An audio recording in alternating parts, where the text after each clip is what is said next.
नमस्कार, कैसे हैं आप? उम्मीद है कुशल मंगल होंगे। दोस्तों, माँ को धरती पर ईश्वर की छाया माना जाता है, ईश्वर का सबसे बड़ा वरदान। एक नादान बच्चे से कामयाब इंसान बनने तक के हमारे सफ़र में अगर कोई हमें सहेजता है तो वो होती हैं माँ। दुनिया का एक अकेला नाम माँ।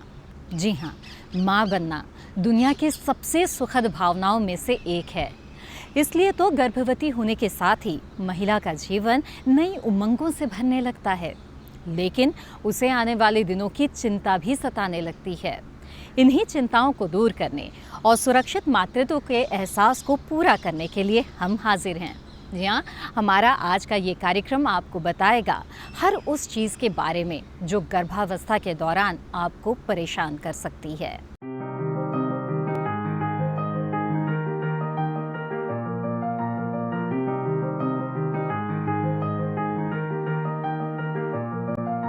एक महिला के लिए मां बनने का एहसास जीवन के सबसे सुखद अनुभवों में से एक होता है। गर्भावस्था के 9 महीने में एक महिला को कई प्रकार के शारीरिक और मानसिक बदलावों के साथ तकलीफों का भी सामना करना पड़ता है। ऐसी नाजुक स्थिति में महिलाओं को अपना खास ख्याल रखने की जरूरत होती है। इसलिए उन्हें पहली तिमाही में हर महीने जांच कराते रहना चाहिए। गर्भावस्था में शुरुआती 3 महीने के दौरान सुबह के समय बुखार, जी मचलाना और उल्टी जैसी शिकायत भी सबसे ज्यादा इसी दौरान होती है। लेकिन कई महिलाएं गर्भावस्था के शुरुआती 3 महीने को बेहद हल्के में लेती हैं, जबकि इसी दौरान गर्भ में शिशु का विकास होना शुरू होता है। जाहिर है, इसी दौरान शरीर में कई तरह के शारीरिक और हार्मोनल बदलाव होने लगते हैं। खाने के टेस्ट और स्किन में भी बदलाव आने लगते हैं। मानसिक रूप से चिड़चिड़ापन भी स्वाभाविक है। लगातार भावनाओं का उतार चढ़ाव बना रहता है। गर्भावस्था के पहले 3 महीने में महिला के हार्मोन्स में काफ़ी सारे चेंजेस आते हैं, जिसकी वजह से महिला को काफ़ी कमज़ोरी लगती है, उनको भूख नहीं लगती है, काफ़ी उल्टी जैसा लगता है, जी मिचलाता है और पूरे दिन थकावट रहती है। इसी के कारण वो खाना नहीं खा पाती और कमज़ोरी होने के कारण उन्हें समझ नहीं आता कि क्या तकलीफ़ हो रही है और वो झुंझलाती हैं और अक्सर चिड़चिड़ी हो जाती हैं। गर्भावस्था के 4थे महीने में पेट में संकुचन और दर्द जैसी समस्याओं के साथ वजन का बढ़ना, पीठ में दर्द की शिकायत और मां की त्वचा की रंगत में परिवर्तन होने लगता है। मां के फेफड़े और अधिक हवा लेना शुरू कर देते हैं ताकि पेट में पल रहे शिशु को सही से ऑक्सीजन मिल सके। यही कारण है कि गर्भवती महिला पहले की तुलना में तेजी से सांस लेने लगती है। इसी तरह गर्भावस्था के 3रे तिमाही में मां को अतिरिक्त भोजन की भी जरूरत पड़ती है। लेकिन इस दौरान एक्सरे से बचना चाहिए, क्योंकि ये किरणें बच्चे को नुकसान पहुंचा सकती हैं। पहले 3 महीने में काफ़ी सारे हार्मोन्स के चेंजेस होते हैं, जिसकी वजह से महिला को काफ़ी जी मचलाता है, खट्टी डकारें आती हैं, उल्टी जैसा लगता है और महिला ठीक से खाना नहीं खा पाती। इसकी वजह से उनको कमज़ोरी होती है, चिड़चिड़ापन होता है, नींद कई बार ज़्यादा आती है, कभी कम होती है। और जब ये महिला को ये सब तकलीफ़ें हो रही होती हैं, उन्हें समझ में नहीं आता कि ये क्यों हो रही हैं और आपस में महिला का अपने हस्बैंड के साथ और घर के बाकी लोगों के साथ भी थोड़ा सा बिहेवियर चेंज हो जाता है और इरिटेशन होती है, जिसकी वजह से वो चिड़चिड़ी हो जाती हैं। मैंने एक बात आपको बता दूं, यदि इस दुनिया में सबसे बड़ा सुखद एहसास कुछ है तो वो है माँ बनना। लेकिन आपकी ज़रा सी लापरवाही इस एहसास में खलल भी डाल सकती है। इस दौरान कई ऐसी बीमारियां हैं जो आपको शारीरिक और मानसिक रूप से विचलित कर सकती। प्रेगनेंसी के दौरान ऐसी कई बीमारियां हैं जो माँ और बच्चे दोनों के लिए घातक सिद्ध हो सकती हैं।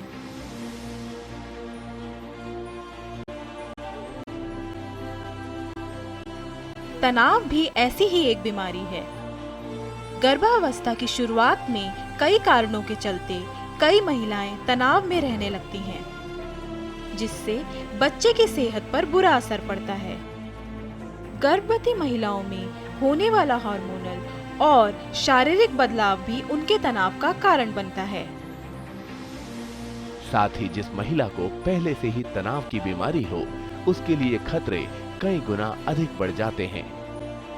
इसलिए गर्भावस्था के दौरान जितना हो सके खुश रहें। अगर महिला गर्भावस्था के दौरान तनाव में रहेगी तो जाहिर सी बात है उसके बच्चे को भी प्रॉब्लम होगी।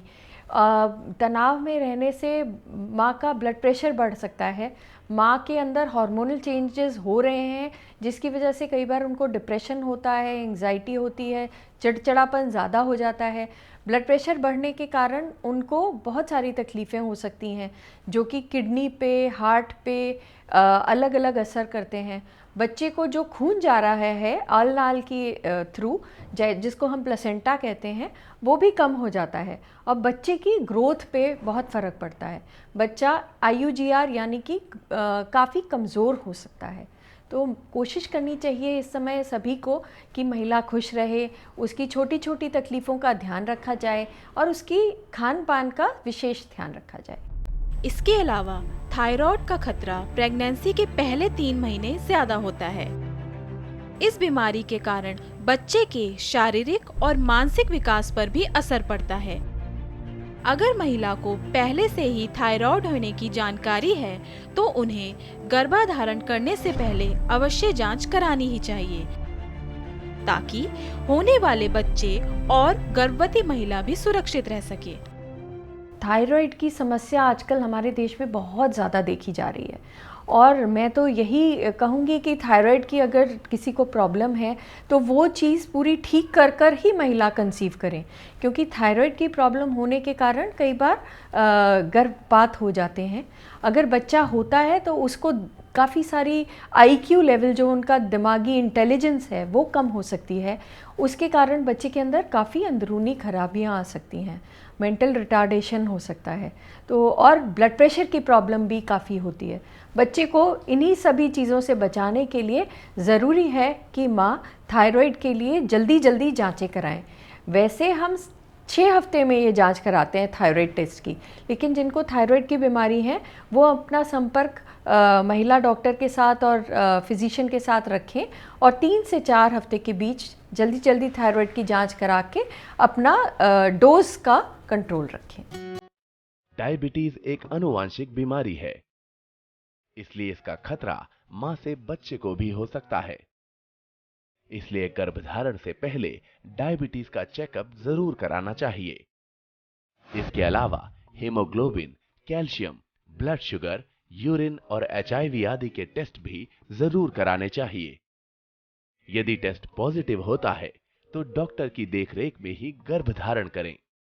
डायबिटीज़ की समस्या एक बहुत ही बड़ी समस्या है और ये देखा गया है कि हमारे देश में 11 टाइम्स ज़्यादा डायबिटीज़ है as compared to western countries. बाहर के मुल्कों में जितनी है उससे 11 टाइम्स ज़्यादा है। तो बहुत ज़रूरी है कि हर एक माँ की शुगर जांच की जाए। पहली बार में ही जब माँ डॉक्टर के पास जाती है उसको शुगर की जांच होनी चाहिए, क्योंकि अगर शुगर नहीं कंट्रोल में आएगा तो बच्चे के अंदर बहुत सारे कंजेनाइटल एनोमलीज हो सकते हैं, बच्चे के अंदर अबॉर्शंस हो सकते हैं और उसके बाद बच्चे के हार्ट में, किडनी में, उसके स्पाइनल कॉर्ड में, दिमाग में बहुत सारी कमियां हो सकती हैं। बच्चा काफ़ी, माँ के अंदर ब्लड शुगर लेवल ज़्यादा है तो बच्चे के अंदर भी शुगर काफ़ी ज़्यादा होते हैं। उसकी वजह से ज़्यादातर अगर 3.5 किलो से ऊपर बच्चा होता है तो वो नीचे से नहीं निकल पाता और जब डिलीवरी हो रही होती है तो हमें अक्सर ऑपरेशन करके बच्चा निकालना पड़ता है और अगर हम कई बार नीचे से ट्राई करते हैं तो बच्चे के अटकने की भी संभावना होती है। जो महिलाएं 30 से 35 साल की उम्र में गर्भ धारण करती हैं, उन्हें विशेष ध्यान रखने की जरूरत है, क्योंकि उम्र बढ़ने के साथ महिलाओं में हाइपरटेंशन, ब्लड प्रेशर, डायबिटीज जैसी बीमारियों की आशंका बढ़ जाती है। 30 और 35 साल के बाद जो महिलाएं आजकल गर्भावस्था प्रेग्नेंट होती हैं, आजकल शादियां भी देर से हो रही हैं और कामकाजी महिलाएं सोचती हैं कि हम पोस्टपोन करें, लेकिन इससे बहुत सारी तरीके के कॉम्प्लिकेशंस होते हैं। एक तो सबसे पहली बात है कि माँ का जो अंडा होता है, लड़की के अंदर जो अंडा बनते हैं वो गर्भाशय में ही बन जाते हैं, और जैसे जैसे माँ की उम्र बढ़ती है इनकी भी एजिंग होने लगती है, और जैसे जैसे इनकी एजिंग होती है इनको क्रोमोसोम्स की प्रॉब्लम और जीन्स की प्रॉब्लम बहुत सारी निकल आती हैं। तो जैसे जैसे हमारी उम्र बढ़ेगी क्रोमोसोमल प्रॉब्लम्स आ जाती हैं, जिसकी वजह से बच्चे का मानसिक संतुलन गड़बड़ हो सकता है, बच्चे के अंदर काफ़ी सारी कंजेनाइटल और क्रोमोसोमल तकलीफ़ हो सकती हैं, और माँ को ब्लड प्रेशर की प्रॉब्लम, हार्ट की प्रॉब्लम, किडनी की प्रॉब्लम और डायबिटीज़ की प्रॉब्लम्स, अबॉर्शंस की प्रॉब्लम्स बहुत ज़्यादा बढ़ जाती हैं। दूसरी एक चीज़ ये मैं कहना चाहूँगी कि जो महिलाएं 30-35 साल के बाद प्रेगनेंसी ट्राई कर रही हैं उन्हें इसका भी ध्यान रखना चाहिए कि आजकल इनफर्टिलिटी, बांझपन बहुत बढ़ गया है। तो हमारे पास इतने केसेस आते हैं जो कि कंसीव ही नहीं कर पाते या अबॉर्शंस होने लगते हैं। तो आपको इन सब का भी मार्जिन लेके बेहतर है कि 30 से पहले ही आप प्रेगनेंसी अपनी प्लान करें। प्रेगनेंसी के शुरुआती महीनों में ज्यादा भीड़-भाड़, प्रदूषण और रेडिएशन वाली जगह पर जाने से बचना चाहिए। बता दें कि शराब और सिगरेट का सेवन बच्चे के खून में प्रवेश करके उसके शारीरिक और मानसिक विकास में कई तरह की बाधाएं पैदा कर सकती है। देखिए, जब बच्चा गर्भाशय में है तो जो जो चीज़ों से माँ को इफ़ेक्ट होगा उसका बच्चे से भी इफ़ेक्ट होगा। आजकल एयर पोल्यूशन इतना ज़्यादा हो गया है, तो माँ को जब भी अस्थमा की प्रॉब्लम, क्रॉनिक COPD कहते हैं हम, सांस की दिक्कत होती है, तो उसका बच्चे पे भी दुष्प्रभाव पड़ेगा। और इसी की वजह से कई बार हमारे बच्चे के अंदर अगर स्मोकिंग कर रही हैं तो बहुत सारी, जैसा कि आप जानते हैं, स्मोकिंग की वजह से कैंसर्स बहुत बढ़ जाते हैं। माँ के अंदर ब्लड प्रेशर की प्रॉब्लम हो जाती है, बच्चे के अंदर जितना ब्लड सप्लाई जा रहा है वो कम हो जाता है, तो बच्चा कमज़ोर निकलेगा, बच्चे के अंदर काफ़ी सारी कंजेनाइटल एनॉमलीज हो सकती हैं। तो शराब पीना और स्मोकिंग, धूम्रपान करना, ये तो महिला के अपने हाथ में है, तो इससे जहाँ तक हो सके बचाव करना चाहिए।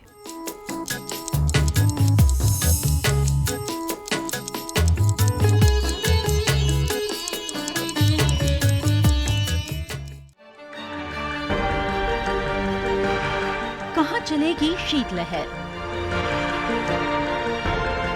कहाँ पड़ेगी बर्फ, किधर गरजेंगे बादल, कहाँ खिलेगी धूप, किस इलाके पर है तूफान का साया और कैसे करें खेती। मौसम के बदलते मिजाज में देखिए मौसम खबर, रोजाना सुबह 8:30 बजे और 10:30 बजे DD किसान पर।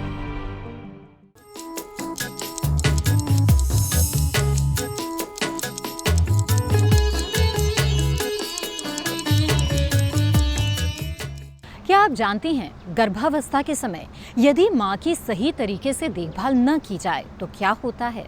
जी हाँ, इन्हीं में से एक है गर्भपात।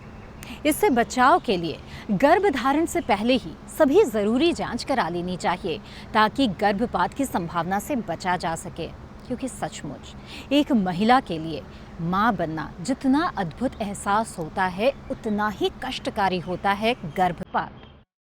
कोई भी महिला जब गर्भ धारण करती है तो शायद वो ये कल्पना भी नहीं कर सकती कि उसे गर्भपात जैसी समस्या से गुजरना पड़ेगा। लेकिन कई बार लापरवाही या अनजाने में ही गर्भपात हो जाता है, तो कई बार किन्हीं कारणों से गर्भावस्था क्षति होती है।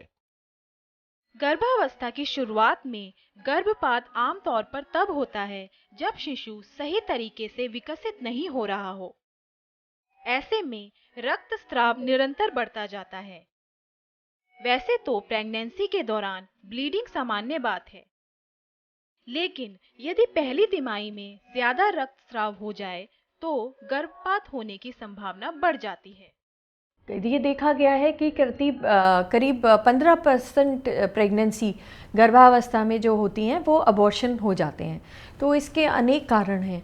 एक तो जैसा कि हमने अभी डिस्कस किया, थायराइड की प्रॉब्लम अगर माँ को है, डायबिटीज़ की प्रॉब्लम माँ को है, ब्लड प्रेशर हाई होने की प्रॉब्लम माँ को है, कोई भी मेडिकल डिसऑर्डर जैसे कि हार्ट की दिक्कत, लंग्स की प्रॉब्लम, किडनी की प्रॉब्लम, या कोई लंबा इन्फेक्शन, एक टॉर्च ग्रुप करके इन्फेक्शन होते हैं जो कि संक्रमण होने से बच्चे के अंदर भी इफ़ेक्ट करते हैं। तो बच्चे के अंदर कंजेनाइटल एनॉमलीज हो जाती हैं और इन्फेक्शन की वजह से हो सकती हैं। दूसरी चीज़, तनाव के कारण भी अबॉर्शंस हो सकते हैं, या उनके गर्भाशय में कोई कंजेनाइटल अंदरूनी खराबी है जिससे कईयों का यूट्रस जो है, गर्भाशय है, वो 2 भाग में विभाजित है या छोटा है, या अंदर एक रसौली है। तो उन्हीं सब कारणों के कारण ये अबॉर्शंस होते हैं। विशेषज्ञों के अनुसार पहले 3 महीनों में गर्भपात होने का सबसे बड़ा कारण है बच्चेदानी में खराबी। 30 से 35% मामलों में महिलाओं की बच्चेदानी में समस्या होने के कारण गर्भपात हो जाता है। दरअसल बच्चेदानी में किसी प्रकार के रोग व संक्रमण होने के कारण गर्भ नहीं ठहर पाता।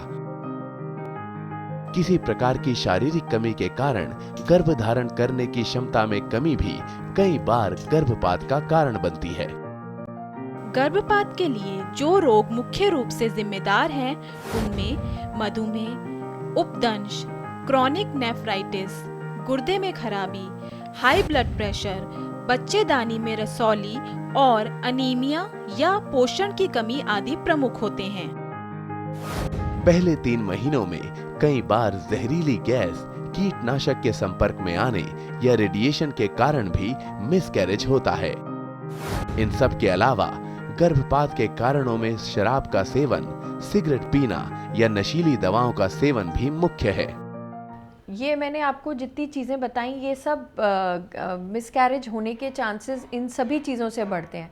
माँ के गर्भाशय के अंदर अगर अंदरूनी खराबी है, या कोई रसौली है, या फिर उनके हार्मोन्स में कमी है, या कोई ऑटो इम्यून डिजीज़ है जिसमें एंटीबॉडीज़ बन रही हैं, या फिर इन्फेक्शन है, या माँ की उम्र ज़्यादा है, या माँ को डायबिटीज़ है, या माँ को थायराइड की प्रॉब्लम है, इन सभी चीज़ों में देखा गया है कि गर्भपात होने की चांसेस ज़्यादा होते हैं। एक कहावत है, जल ही जीवन है।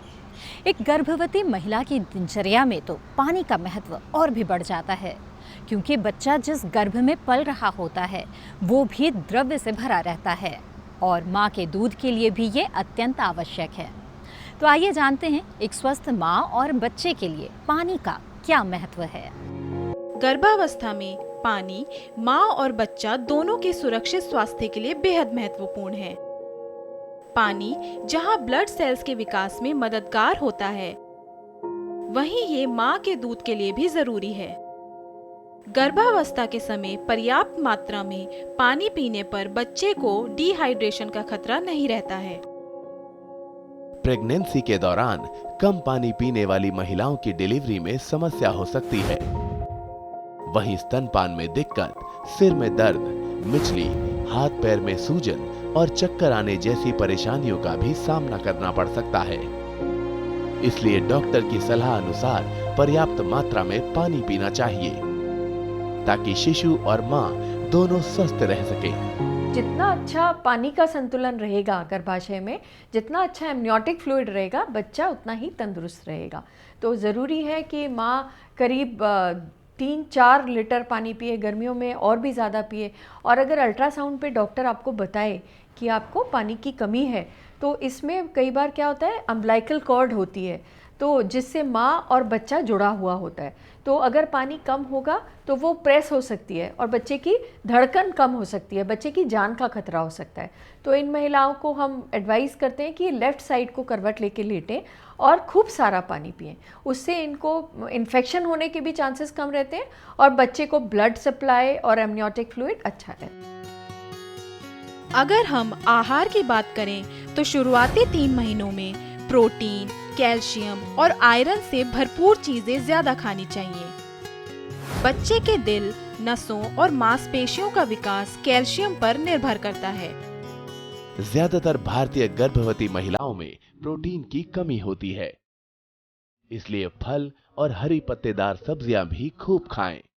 तला और मसालेदार न खाएं, इनसे गैस, एसिडिटी, जलन हो सकती है। जो भी खाएं फ्रेश खाएं, जंक फूड से परहेज करें क्योंकि इससे कोलेस्ट्रॉल बढ़ने का खतरा रहता है। एक संतुलित आहार सबसे महत्वपूर्ण चीज़ है गर्भावस्था के दौरान। इसमें ये ध्यान रखना चाहिए कि महिला को हर थोड़ी थोड़ी देर में खाना खाना है, हर 2-3 घंटे के बाद थोड़ा थोड़ा खाना खाएं, एक साथ बहुत ज़्यादा खाना ना खाएं। ये इसलिए होता है कि बच्चेदानी जो है हमारी, वो शुरू में छोटे साइज़ की होती है और धीरे धीरे ये बढ़ती है, तो हमारे पेट और जो इंटेस्टीन्स हैं आते हैं वो ऊपर पुश हो जाती हैं, जिसकी वजह से महिला ज़्यादा नहीं खा पाती। तो एक तो ये ध्यान रखना है कि प्रोटीन बहुत सारा लेना है। प्रोटीन का सोर्स क्या है? अगर नॉन वेजिटेरियन खाते हैं तब तो अंडा, मांस, मच्छी सब खा सकते हैं, लेकिन अगर वेजिटेरियन है तो भी दूध 1 लीटर के करीब रोज पिएं। उसको या तो दही, पनीर, मट्ठा, लस्सी, आइसक्रीम, किसी भी फॉर्म में, खीर, कोई भी फॉर्म में आप ज़रूर लें। 1 लीटर दूध ज़रूरी है। उसके अलावा कटोरी भर के अच्छे से चने, छोले, राजमा, सोयाबीन, ये सब चीज़ें ज़रूर खाएं। गर्भावस्था में किसी प्रकार की समस्या से बचने के लिए जरूरी है कि आप ज्यादा वजन ना उठाएं, ज्यादा डांस ना करें, हील ना पहने, लंबी यात्रा से बचें और रस्सी ना कूदें। प्रेगनेंसी में घर के कुछ हल्के काम ही करें। सोने और जागने का समय ठीक रखें। शारीरिक स्वच्छता का पूरा ध्यान रखें और हल्के व्यायाम भी करती रहें। इंस्टीट्यूशनल डिलीवरी बहुत ज़रूरी है। हमारी सरकार भी इसके लिए बहुत सी योजनाएं बना रही हैं। इंस्टीट्यूशन में डिलीवरी कराने से जो महिला इंस्टीट्यूट में डिलीवरी करा रही हैं उनको मॉनिटरी वो भी दे रही हैं, एड भी दे रही है गवर्नमेंट। और डॉक्टरी निरीक्षण में गर्भावस्था एक ऐसी चीज़ है जिसमें महिला की ज़िंदगी में सबसे ज़्यादा रिस्क है जान जाने का। तो अगर वो एक अच्छे अस्पताल में डिलीवरी कराती हैं तो ब्लीडिंग की प्रॉब्लम, औलनाल की गड़बड़ होना, बच्चे की दिल की धड़कन होना, ये सभी चीज़ों का ध्यान रखा जाता है और माँ और बच्चा सुरक्षित और स्वस्थ रह सकते हैं।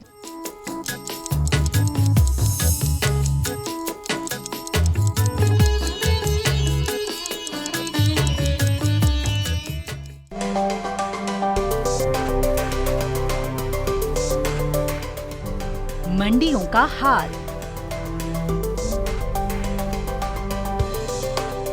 कमोडिटी की चाल, किसके गिरे भाव, किसने दिखाए ताव, सब कुछ जानकारों के साथ सिर्फ मंडी खबर में। सोमवार से शनिवार सुबह 8 बजे और 10 बजे डीडी किसान पर।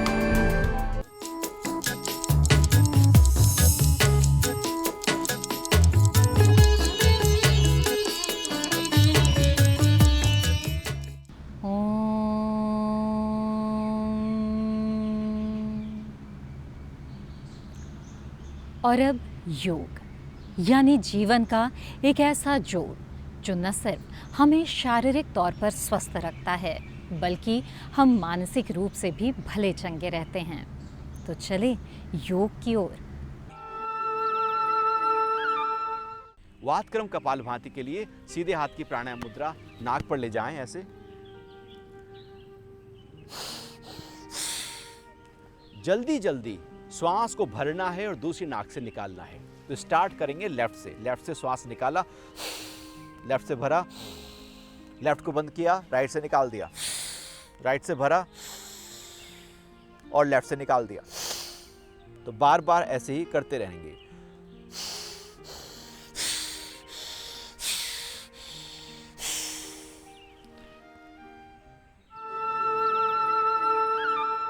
अनुलोम विलोम प्राणायाम धीरे धीरे किया जाता है, वात क्रम में तेजी से किया जाता है। ये वात क्रम षटकर्म का एक अभ्यास है जिसमें आवाज होती है श्वास भरने की और श्वास निकालने की। दोस्तों, किसी भी महिला के लिए माँ के दर्जे तक पहुँचाने वाले 9 महीने बेशकीमती होते हैं। हमारे वेद पुराण से लेकर दर्शन शास्त्र तक माँ की अपार महिमा के गुणगान से भरे पड़े हैं, क्योंकि इन 9 महीनों में वो क्या सोचती है, क्या खाती है, क्या करती है, ये तमाम चीज़ें तय करती है आने वाले बच्चे की सेहत। इसलिए तो सुरक्षित मातृत्व को सुरक्षित जीवन का आधार माना जाता है। बहरहाल आज के लिए बस इतना ही।